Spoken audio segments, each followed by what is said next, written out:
Hello, I'm Mark Ronson. Welcome to my house.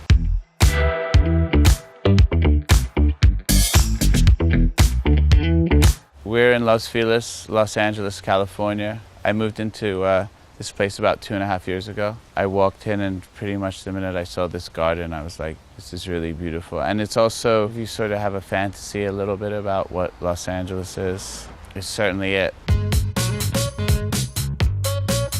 So this house, I'm told, is Spanish. The first time I saw it, it feels so beautiful and expansive growing up in tiny, crowded apartments. And so I walked in and this place felt very wonderful and open. I didn't want to mess too much with the juju of what it is. I mean, if you have all this beautiful Spanish tile and this stuff, there's no point trying to rip it off and putting like a marble floor down. And that's kind of just been the MO about this house. If it ain't broke, don't fix it. So I'm not sure the name of the artist here. No, I'm just kidding. It's Keith Haring. I think growing up in New York in the 80s, there's just something very warm and fuzzy about just seeing the outlines in the classic Keith Haring. And then obviously it was so influenced by, you know, early hip hop culture in New York and breakdancing and all this stuff. So I had this stand built because I just really love the idea of being able to just stand this here. So this is the living room. I guess you can tell I'm sort of into patterns. I like those curtains. I like that print for the couch. Until I kind of got this rug for the room, it was really a little all over the place. Might be someone's idea of a Technicolor nightmare, but I dig it. This piano is rad because it plays itself. As you can imagine, a whole bunch of friends come over and like the gag is that everyone sits behind the piano and's like,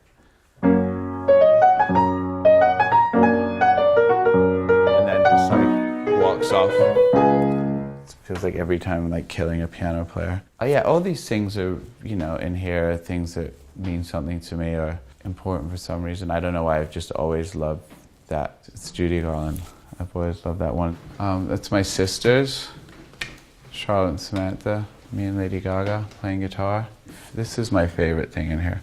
Moise Kiesling, he was like an Eastern European painter who does this thing where the eyes are always a bit big and there's something super surreal about the face. This was weirdly a print that we had on a sofa in the house in London, and now it's a wallpaper here. I've probably eaten in here twice in my entire life. I've put some stuff on the table just to at least make it look like people come in here occasionally. This was when Andy Warhol started doing the Campbell's soup cans. Campbell's actually turned the print into a dress that you could get in the 60s or whenever it was if you sent in enough proof of purchases from Campbell's soup cans. I wear it occasionally, but usually it just stays from the mannequin. I imagine in the 30s this was like, operator, get me Trafalgar, or whatever, something, 24. This is David Muller, and I went into Bruno Mars' house. He had a similar one. And so I contacted the artist, and he said, if you send me 12 or 13 of your favorite record spines, I'll make you a new one. And the thing is that he makes it so it's the same height as the person that he's doing it for. You know, I didn't want to put like The Clash and Led Zeppelin and the sort of more obvious things, even if I do love that. This is the kitchen, and I guess you would call this a sort of breakfast area. This is this wallpaper that there's a red one that's quite iconic and is in like a lot of Woody Allen and like Wes Anderson films. And I think it's kind of nice and yellow because it makes it sunny. Well, I guess sometimes when you're decorating a house and then you look at it when it's all finished, you're like, oh, I guess I really like yellow and zebras. And then if you kind of look here, weirdly, even though that's like this Liechtenstein print, it actually looks the same as the zebras jumping through the air in here if you kind of look at it in a bit more of an abstract way. So that was another complete accident. Being nostalgic for the 80s and 90s and the music from that era, I put this up because the design of the old cassette almost looks like some kind of installation piece, but it's just a bunch of unopened cassettes. What I notice is whenever people come over here, this always ends up being the island that people congregate. I feel like a good kitchen is just like, if it has good energy, that's just where everybody ends up hanging out. I mean, I have a jazzy menorah right here for my jazzy Jews. This is to play the cassettes, tape deck. What's in here? The B-52s. Well, we won't be able to clear that, so let's just turn that off. Overlay some royalty-free music there. So as you can see, we got a really good price on the wallpaper. Somebody told me that you should put your prized possession or the thing that you want to show off the most about in your guest bathroom, because that's where the most people will see it. This is a letter from my hero, favorite person of all time, Stevie Wonder. Please stop stealing all my ideas. Oh, that's weird. I've never even read it before. I thought this might be a nice place to put 3 things that meant something to me. So this was a gift from Bruno, and I didn't actually know Bruno back then. He performed Valerie at a tribute because it was the MTV Awards, and it happened right after she passed. And then when I became friends with him, when we worked together, he gave me this as a present. I'd like to think in some special way she brought us together. Thanks for everything, Mark, your brother Bruno. What Bruno was saying is because of the music I made with Amy, in some way she definitely did bring us together. This is a song called Uptown Funk that I made with Bruno. This is an album called Record Collection, which probably 7 people have heard of. And this is like the kid who's not as successful or popular, but you root for him. This is the TV room and sitting room. When I came to the house, everything was very white in the classic Spanish sense of what these houses are like. I left it how it was for a while. And then I started to miss some of the more, I guess, just English kind of elements. So I got this green silky wallpaper and then ended up painting the ceiling green to match it. These are sports trophies, but for music. It's always a bit of a thing, okay, how obnoxious is it to flex? I don't want to put them too much in an obvious place, yet I am proud of them, and I might need to impress people when they come to my house every now and then.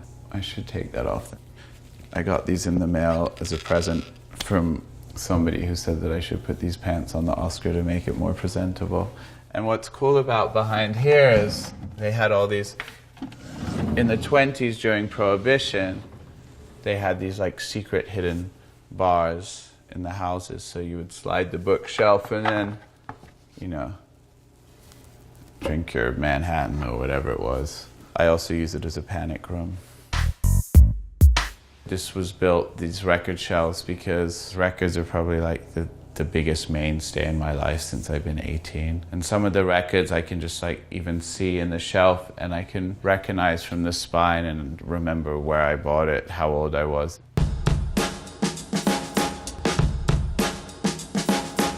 This is the garden.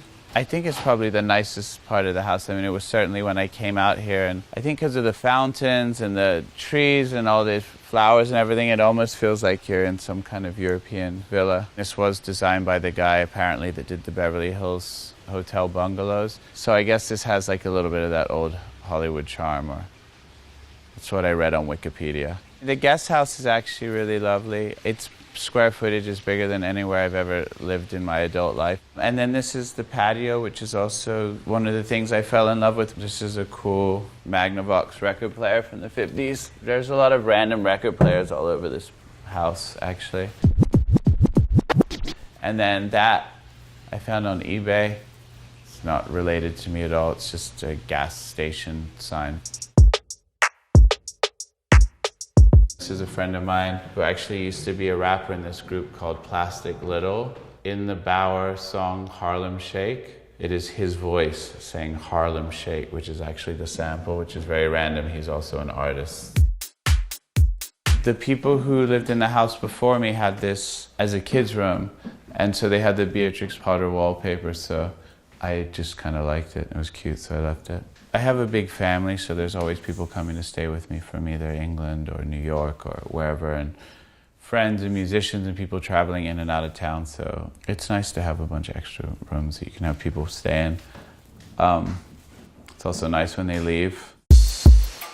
This is my bedroom. I guess the most obvious thing is the fact that it's all blue. Like I said, the house being all white was very lovely and airy, and I thought it would be nice to take some areas and make it a little bit more cozy or feel a bit more English and warm. There's sort of cool artsy books, and then shove the self-help books down there where no one can see them. This is kind of nice because this is I didn't actually realize until I lived in this house for a little while that I did actually have a view because I thought I didn't, but at night through this balcony, that's where you see like that classic Michael Mann, like LA cityscape. This is my bathroom. This is sort of my wall of shame of paintings that I accidentally bought on the internet thinking that they were real. When I moved in and, you know, they're showing you, oh, we have a steam shower, you're like, who cares? Like, I'm never going to use a steam shower. And then after a year of living in here, I used it for the first time. It's actually quite wonderful, so now I'm happy that I have it. I invite friends over and we sit and sweat and complain about stuff.